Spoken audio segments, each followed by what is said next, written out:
ya ini bukan mengundang, ini dipastikan harus datang. Ya, jadi pas kocokannya ya lawan Malaysia. Out there kicking a ball on the dirty field or To be honest, if you want to win a tournament, you have to beat good teams, and that's always the same. And the most important thing is World Cup at the moment.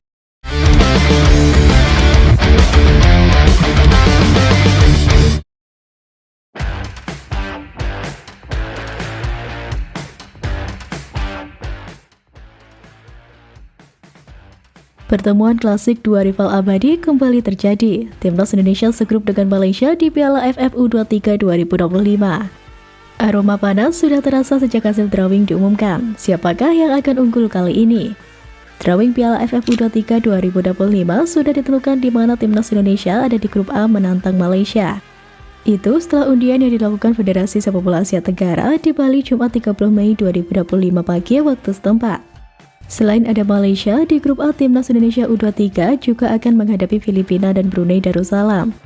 Adapun di grup B dihuni Vietnam, Kamboja, dan Laos, sementara di grup C diisi Thailand, Myanmar, dan Timor Leste. Jadwal Piala AFF U23 2025 akan bergulir pada 13-31 Juli 2025 dan akan berlangsung di Stadion Utama Gelora Bung Karno, Jakarta dan Stadion Patriot Candrabaga, Bekasi. Kali ini Singapura absen mengikuti Piala AFF U23 2025 di mana pada edisi sebelumnya juga tak ikut serta. Jika melihat lawan yang dihadapi Timnas Indonesia U23 di grup A, Malaysia akan jadi penantang terberat meski Filipina dan Laos tak boleh dianggap remeh. Nantinya hanya juara grup dan satu runner-up terbaik yang akan lolos ke babak semifinal Piala AFF U23 2025.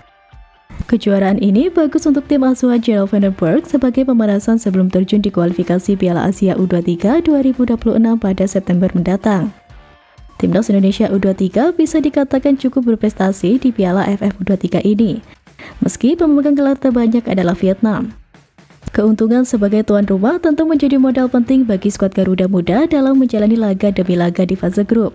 Pelatih Gerald van den Berg pun diprediksi akan memaksimalkan kesempatan ini untuk turunkan skuad terbaiknya, termasuk pemain-pemain yang tampil impresif di SEA Games maupun Liga 1 musim ini. Persiapan matang akan menjadi kunci bagi Indonesia, terutama dalam laga pembuka yang kemungkinan besar melawan Malaysia. Laga klasik yang selalu menyedot perhatian publik. Duel ini tak hanya soal gengsi, namun bisa jadi penentu posisi puncak klasemen grup A. Dengan persiapan yang matang dan dukungan penuh supporter, harapan tinggi pun kembali dipasang kepada Timnas Indonesia U23 untuk bisa mengulangi kesuksesan tahun 2019 dan bahkan melangkah lebih jauh.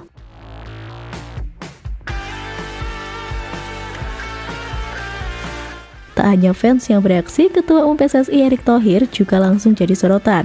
Ekspresinya saat mengetahui Indonesia satu grup dengan Malaysia mencuri perhatian. Berdasarkan pantauan melalui siaran langsung di YouTube ASEAN United FC, Erick Thohir berperan menjadi salah satu sosok dalam pengundian tersebut untuk pot 2. Saat dirinya mengambil bola pertama di pot 2, nama Malaysia langsung muncul dan berada di grup A. Hal tersebut membuat para penonton yang berada di lokasi pengundian maupun di kolom komentar langsung dibuat heboh. Selain para penonton, Erick Thohir sendiri juga tertangkap kamera memberikan reaksinya usai melihat Malaysia berada satu grup dengan Timnas Indonesia U23. Ketum PSSI itu pun langsung memberikan senyum tipis dengan tambahan gestur mengangkat kedua tangannya. Reaksi yang diberikan Erick Thohir pun terlihat sangat wajar mengingat ini akan menjadi kesekian kalinya Timnas Indonesia U23 akan menggelar derby serupun dengan Malaysia.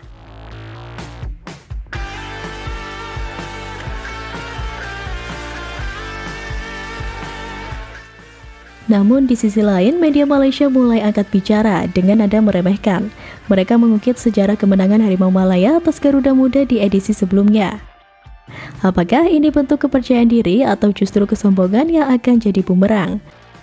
Usai mengetahui negaranya segrup dengan Timnas Indonesia U23, media Malaysia makan bola seakan terkejut harus menghadapi Garuda Muda. Adapun media Malaysia itu memprediksi duel antara Timnas Indonesia U23 versus Malaysia di Piala AFF U23 2025 kali ini akan berlangsung sengit.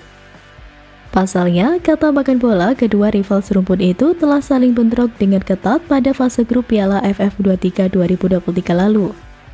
Namun, media Malaysia itu seakan sesumbar karena negaranya saat itu berhasil menaklukkan Timnas Indonesia dengan skor 2-1.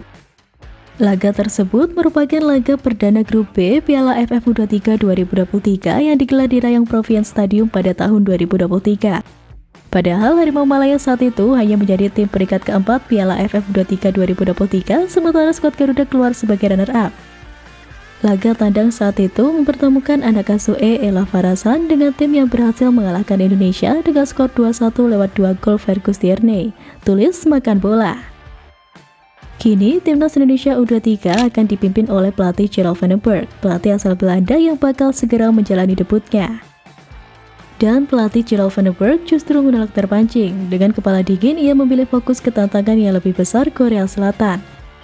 Bagi van den Berg, menaklukkan tim kuat adalah prioritas utama. Pelatih Timnas Indonesia U23 tersebut menanggapi hasil undian fase grup kualifikasi Piala Asia U23 2026 yang akan bergulir pada 1-9 September 2025 dengan tenang dan santai. Indonesia tergabung dalam grup C bersama Korea Selatan, Laos, dan Makau. Semua pertandingan itu bakal dimainkan di tanah air karena berstatus tuan rumah. Van den Berg memandang Korea Selatan lawan yang kuat dan tantangan utama bagi timnya. Meski begitu, ia menilai undian grup sebagai hasil yang baik. But to be honest, if you want to win a tournament, you have to beat good teams, and that's always the same. And I'm really excited to play against those teams, because they are strong. And untuk mempersiapkan diri, pelatih asal Belanda itu menyebut pemusatan latihan tahap kedua akan dimulai 21 Juni. Dan tim dipastikan menetap di Jakarta selama periode persiapan. Ia menyatakan komposisi pemain yang akan dipanggil masih menunggu keputusan dari pelatih timnas senior Patrick Kluivert. Van den Berg menutup pernyataannya dengan optimisme. And we had to win a tournament, you had to level up every day. And I think that's the most important thing, that we do it all together and we try to get as high as possible.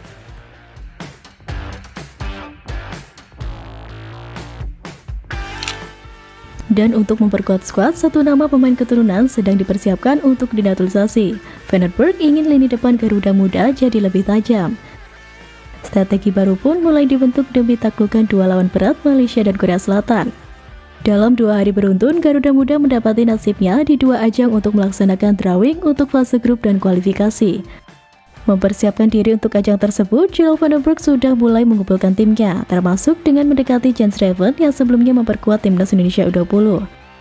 Rafael Struijk juga masih bisa dipanggil untuk memperkuat Timnas Indonesia U23. Namun ada satu striker lain yang bisa diandalkan.